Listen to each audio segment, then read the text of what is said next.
Well, today I'm going to be telling you some shop stories, some principles, some pointers, and that kind of thing from my personal experience. So let's just jump in here. This is something, VIN number and model ID began in 1980. In other words, 10th digit gives you your model. And I memorized these a certain way so that whenever I just glanced at it, I would know instead of having to look it up somewhere. For example, I would remember that F is 85 because 5 starts with F, and and S was 95 because an S and a 5 look alike, and so on and so forth. You know that, but they didn't use I, O, Q, U, or Z. So make sure you remember that. From 01 to 09, 1 to 9 are used. 2010 begins again with the letter A. Now there were some serial number indications of year model that weren't universal from one make to the next, and so there was law passed on that.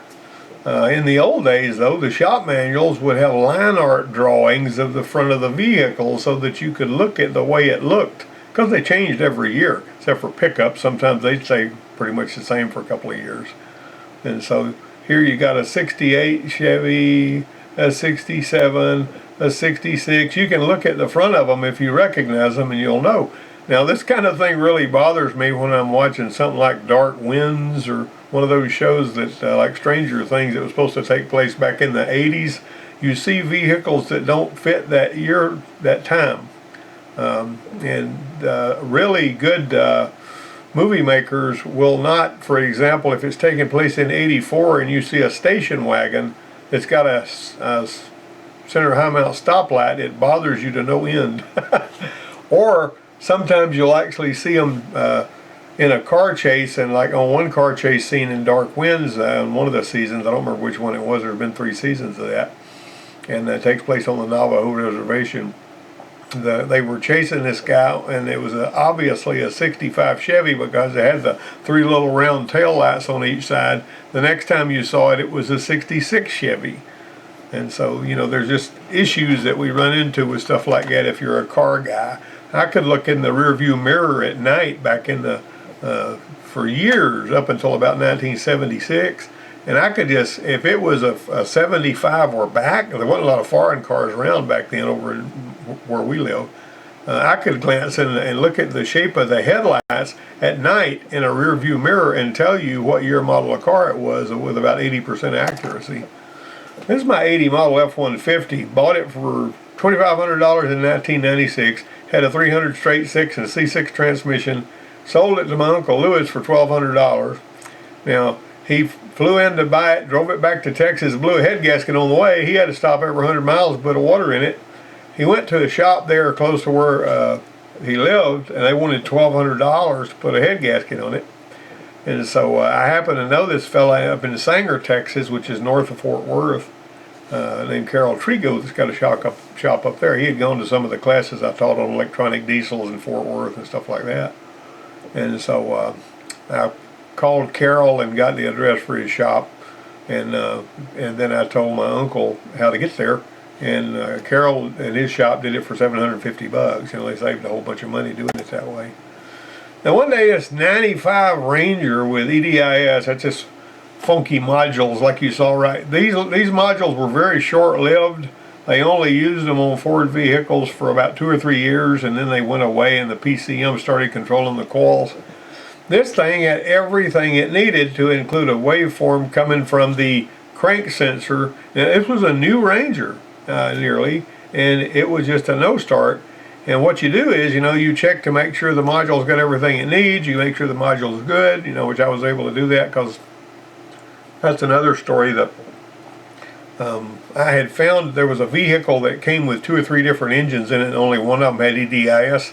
This one didn't have EDIS, and I borrowed the module off of it because somebody at the factory had put an EDIS module on the bulkhead that it didn't need, you know. And so this is a brand new vehicle with a module it didn't need on it, and I took that off and I used it to test with. So anyway, you could only, there was different ones though. There was a 4, a 6, and an 8. So that one size doesn't fit all on those. But checking everything going to the module was good. Everything going to the module was like it was supposed to be. Even had a waveform here, but it wasn't sparking. And while I'm working on that, this motorhome guy shows up. And the shop foreman brought his customer to me, and he said, "Hey, I parked 3 weeks and running fine, now it won't start. What do you think?" And I said, "Well, you probably have ants in one of your relays," because he said it would spin over, but it wouldn't fire. And you park it out there.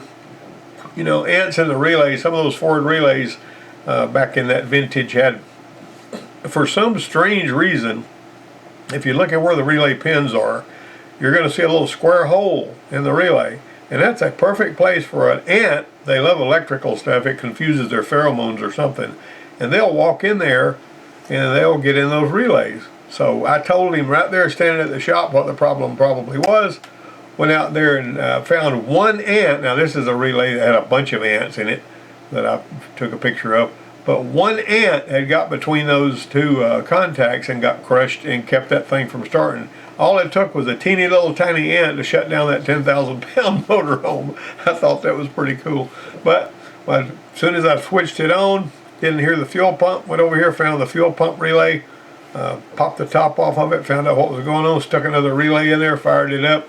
We didn't even charge this guy anything. And me and the shop foreman went out there together with this guy to look at his motorhome. You know, the shop foreman was wacky like that. You know, sometimes he wanted to charge a lot of money, and sometimes he just let them get by with, you know, not very much. Anyway, back at the shop, the Ranger was still sitting there. Here I am thinking about this dead Ranger, and I'm thinking, well, no spark. I drew from previous experience. I noticed the crank sensor pattern seemed like it didn't have quite enough voltage. It looked close, but you know, if you just looked at it without thinking about it, you might think it was okay. Now, on some of your Jeep Cherokee 4 liters, we would have that they would not be put, they were supposed to put out at least 480 millivolts of AC current spinning. And if it didn't, it wouldn't start. And the temperature of the engine and all make a difference on that. And I actually took a long pry bar that I had, which filed a little notch in the end of it. You know, there was one that you could beat on the back of it.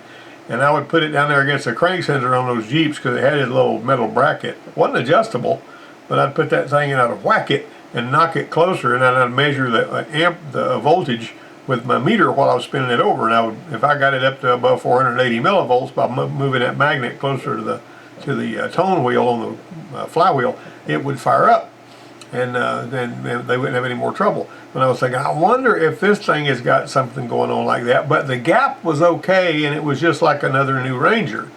And so I says, I'm going to clip the wires and do a twisted overlay. And I did, and it increased the amplitude of this signal, and it fired right up. And they never had another problem. Well, the crazy thing about that was about 4 or 5 days later, there was a guy that had one that was sending that was a newer one, and it was sending its signal to the PCM, or it was a different kind of vehicle or something. And he says, "Hey, I got a signal, I got a waveform and all, but I got no spark." And I says, "Try running a twisted pair overlay." You know what I do is I take 2 pieces of wire and I put one end in the vise and the other end in my drill and spin the drill and twist them. You know, of course, I had to put the the foil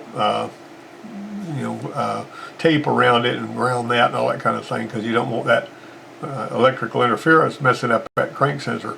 You know, it's got to have that. That's what that case ground is, that little foil shield around there. Anyway, that guy did that same thing, and he fixed his without even having to troubleshoot it any.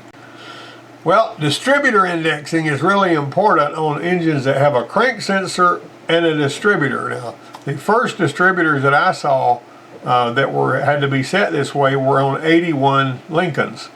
And what would happen, and I ran into a problem with one of these. I had to pull the distributor out because I had to pull the intake manifold off. Like when I put it back in there, this is not, you don't set the timing on these by turning the distributor. All you're changing on one that doesn't have a cam sensor is the rotor alignment. If it does have a cam sensor, you're changing the cam sensor setting. So basically the cam sensor's got to be indexed right for things to work right. And so on these early 80s Lincolns, they had a special tool that you had to use to sign up. You might remember these funky distributor caps on some of these. Now you could put this, you had to have a special cap and a special rotor You could put a regular cap and rotor on these, and a lot of people did that. They did away with these ridiculous looking aggravating things.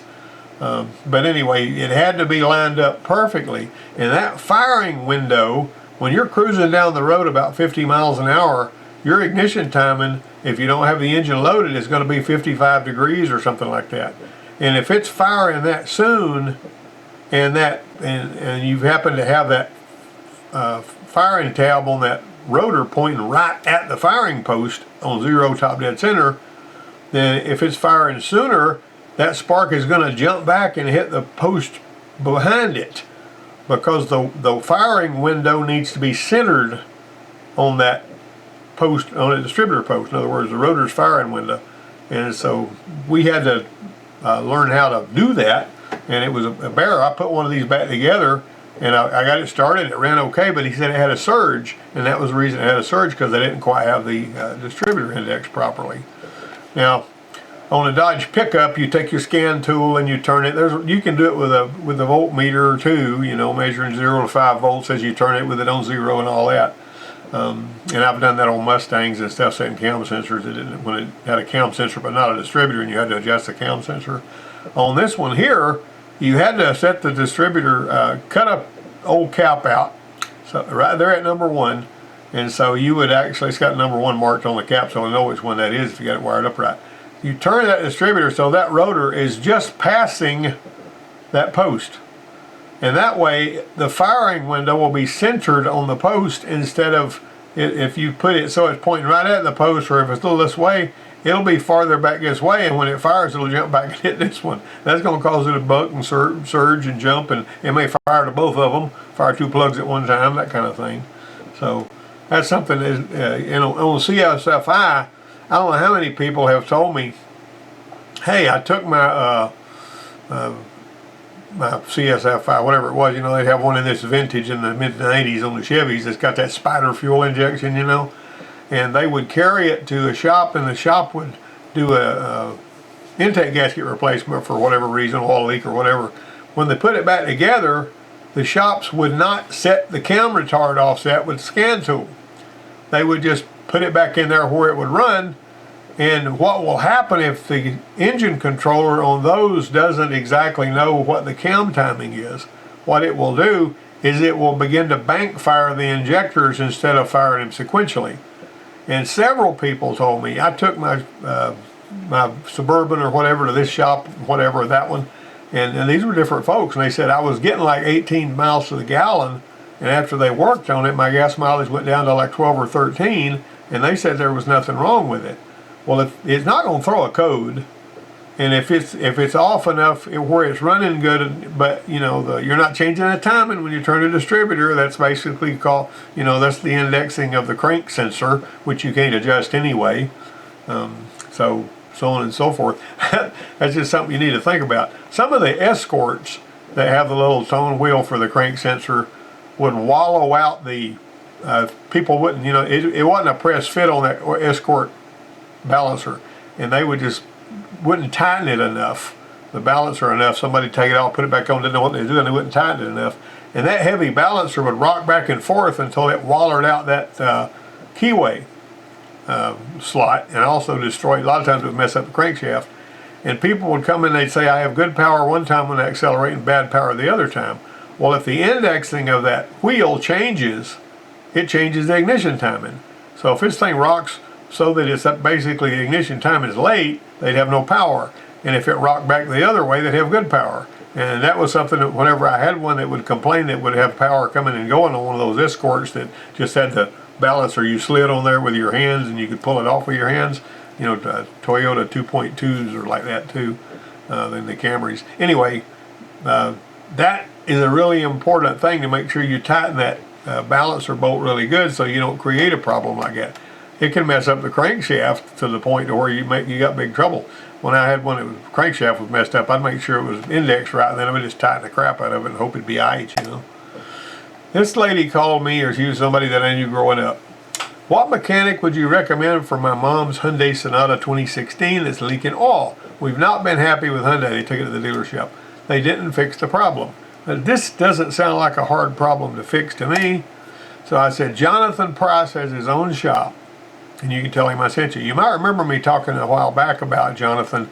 There was a guy that had this Cadillac Escalade that they told him he needed an engine at the dealership, and he went to another place. They didn't know what to say, and he says, where can I take it? I said, take it to Jonathan. He'll find out what's wrong with it. He found a broken valve spring. You remember that?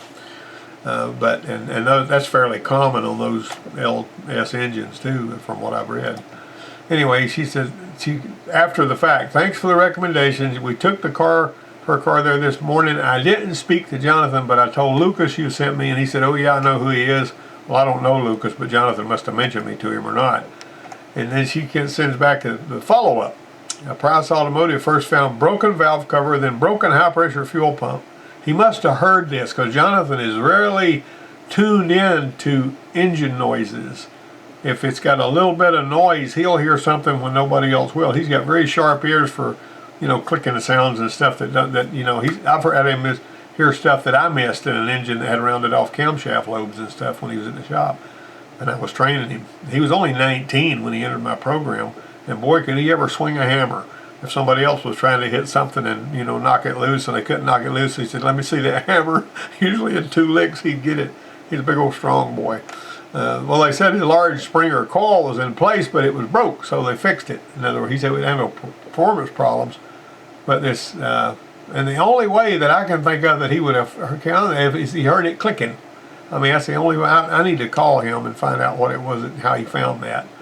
But anyway, that was this was just back recently, like this week, Okay, the student snapped the 6mm bolt, changing the water pump. I gave him a Makita drill, new bit, told him to spin it slow, gave him an easy out. He whined that the bit wasn't sharp enough to cut. Another student tried and said the same thing. They both left for the day. So I got the same drill bit, same drill, and drilled it up in there and used the easy out and screwed it right out of there. And I texted them those photos, and they both got ticked off, and they accused me of using a different drill bit, but I used the same one I gave them and the same drill. This lady right here was really happy with us because she got 300,000 miles on her Honda, and she gave me credit for that.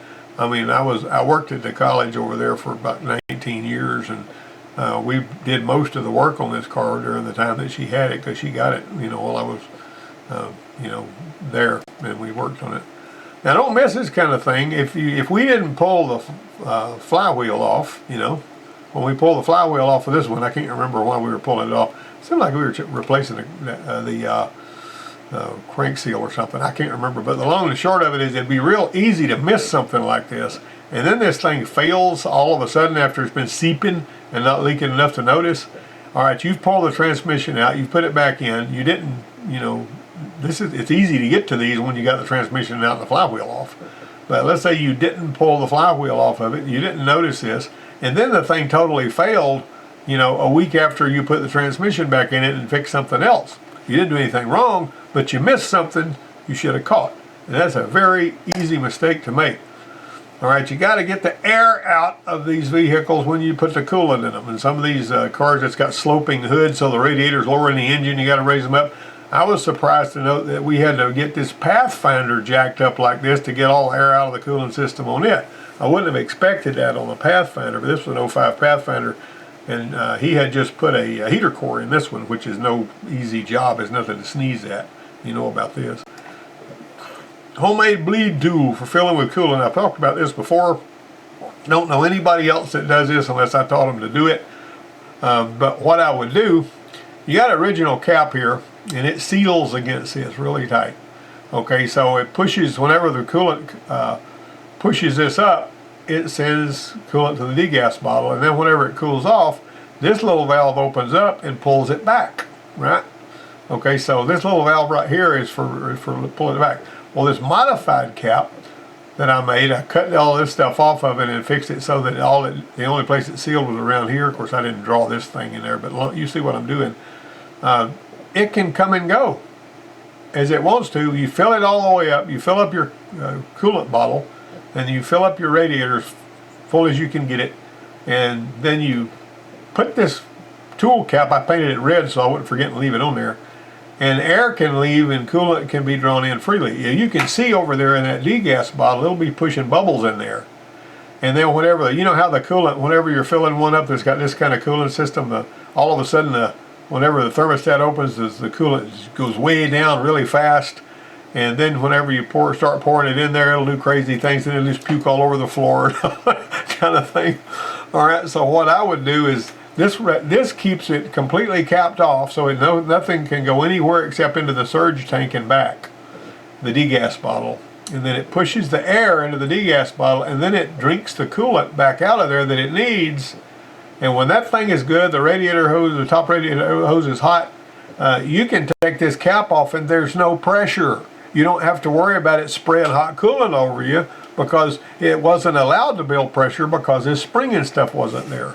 Now this is really a good way of doing this. And anyway, this is a test of stamina and grit. My fundamental students used to despise this. And I didn't force them to do this. I would just challenge them. And what got me was the students that were the most likely to do this were the girls. A lot of the guys, even the big strong guys, they wouldn't want to fool with using a hacksaw to cut this, piece of, this was just mild steel. It wasn't real hard steel. It was the front end part that I got off of a van. But anyway, look at that. That's 1 3/8. Hitting that something. But this Nissan Titan was a bad call that I made. And you can see how it happened. Big bad engine noise when it came in there. Ran okay, but it had a bad engine noise. Pinpointed a cracked flywheel. It was really noisy back in the bell housing area.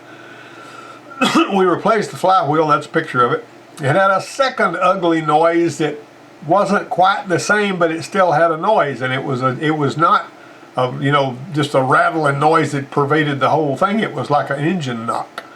All right, so it had a clogged oil screen. When we pulled the pan off, we found all that crud down in there. The oil screen was clogged. The customer was angry. They acted like we didn't know what we were doing. They took it to another shop. The other shop, she tried to get them to claim that we didn't even replace the flywheel. And I said, I tell you what, you bring me the flywheel that he took off that truck, and I want to compare it with the flywheel that we took off the truck, because I still have it. And it's a very unusual flywheel. It's sort of a laminated thing. It's got, it's not there's not another flywheel I've seen like it, unless there's one of some of the other Nissan trucks. She never showed up with that other flywheel, but she was trying to get out of paying the $400 that it cost to do what we did, you see. And so that's the only thing she could come up with to try to not pay, try to act like she wanted her money back for us putting the flywheel in there. We put the flywheel in. We didn't sell her something we didn't need, but when this flywheel's making as much noise as this one was, it was totally masking that engine knock until we got the new flywheel in, and then we could hear the engine knock. That was a kind of a dirty deal. This is a little sheet that I used to give my students, and I would have, explain metric thread pitch to them, and I'd explain imperial thread pitch, which is how many turns it takes to go an inch, how many threads per inch. And I would have a bucket of rotten old bolts and lay them out there. Let's say, dig you out 10 bolts, just random bolts. Lay them out there in order on a rag. And then they would, with the bolts numbered, they would guess the wrench size. Then they would measure the pitch and the bolt size, with the gauges. And then they would take the actual wrench size and see if they had guessed it right. And there was only 10 of them, so you can give them a percentage of having guessed it right. This was a lot of fun, teaching them just basic stuff about bolts and everything. And so they always seem to enjoy that. That's the end of our presentation. We've been here 24 minutes, and I hope you guys will give me some feedback on this, and hope you got something out of it, and we'll see you next week.